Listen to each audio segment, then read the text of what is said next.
आज के छोटे से लेक्चर में समझेंगे कि क्रीप ऑफ रेल क्या होता है। तो हम क्रीप ऑफ रेल को यदि सरल भाषा में समझें तो क्रीप ऑफ रेल ट्रैक में उत्पन्न होने वाला एक प्रकार का दोष होता है। तो ये रेल ट्रैक में कहाँ उत्पन्न होता है, कैसे उत्पन्न होता है, इन सब चीज़ों को हम यहाँ पे आज देखेंगे। आपने देखा होगा कि जो रेल लाइन बिछाई जाती हैं, जो रेलवे ट्रैक बिछाई जाती हैं, वो कुछ इस प्रकार से बिछाई जाती हैं। इसमें क्या होता है, इसमें इस तरह से स्लीपर लगे होते हैं,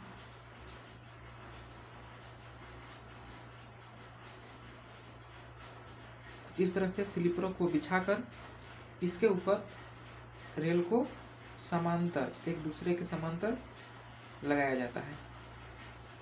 कुछ इस तरीके से लगाया जाता है और स्लीपरों की संख्या बढ़ाते हुए और एक रेल को दूसरे रेल से जोड़कर इसकी लंबाई को बढ़ा देते हैं। तो होता क्या है ना, विभिन्न कारणों से जो रेल ट्रैक में विभिन्न कारणों से ये जो रेल होते हैं ये अपनी लंबाई की दिशा में आगे, लंबाई की दिशा में आगे या लंबाई की दिशा में पीछे सरक जाते हैं, मतलब अपने मूल स्थिति से आगे या पीछे सरक जाते हैं। तो इसी को हम क्रीप कहते हैं। रेल को अपनी लंबाई की दिशा में आगे या पीछे सरकना क्या कहलाता है, क्रीप कहलाता है। ठीक, तो ये क्रीप होने के बाद या सरकने के बाद ये किस तरह से दिखाई देगा ये समझते हैं। पहले ये अपना रेल हो गया और एक ये रेल है। इसे हम देखेंगे कि जो ये रेल है ये इस रेल से कुछ आगे की ओर सरक गया है। इसका क्या कारण हो सकता है? तो विभिन्न कारण हैं, लेकिन यहाँ पे हम केवल एक कारण दिखा देंगे। ये स्लीपर का मूल स्थिति है, लेकिन हुआ ये है ये स्लीपर अपने मूल स्थिति से आगे निकल चुका है, जिस कारण रेल भी आगे निकल चुकी है। ये दोनों स्लीपर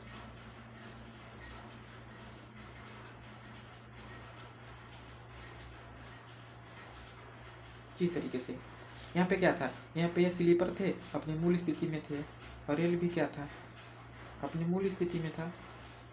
लेकिन हुआ ये कि कुछ कारणों से, अभी कारण को हम बताएंगे, कुछ कारणों से ये जो स्लीपर हैं ये अपने मूल स्थिति को छोड़ चुके हैं, मतलब ये मूल स्थिति से आगे निकल चुके, जिसके कारण जो रेल हैं ये भी अपनी लंबाई की दिशा में आगे निकल गया, आगे सरक गया।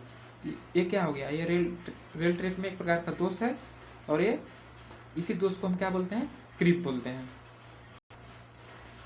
इस क्रीप के कारण जो रेल ट्रैक है उनमें क्या प्रभाव पड़ेगा,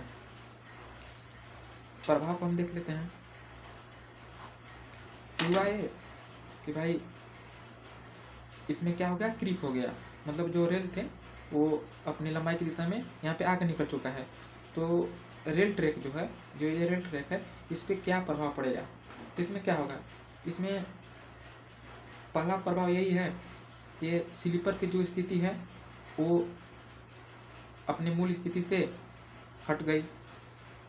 पहला क्या हो गया, स्लीपर की स्थिति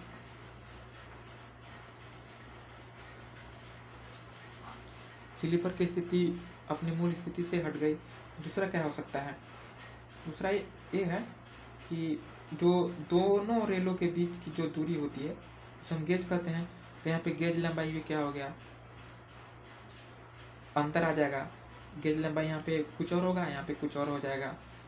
तीसरा कारण ये हो सकता है कि यहाँ पे जो एक रेल को दूसरे रेल से जोड़ा जाता है लंबाई बढ़ाने के लिए, ये जोड़ टूट जाएगा, मतलब जोड़ भी खत्म हो जाएगा। जो फिश बोल्ट होता है वो भी सब ढीले हो जाएंगे और ख़त्म हो जाएगा, और भी विभिन्न प्रकार के ट्रैक दोष उत्पन्न हो जाएंगे। ये तो प्रभाव हो गया कि रेल ट्रैक पर क्या प्रभाव पड़ेगा, लेकिन आखिर क्रीप होने का क्या क्या कारण है, कारण भी विभिन्न प्रकार के हैं जो हम अगले लेक्चर में समझेंगे।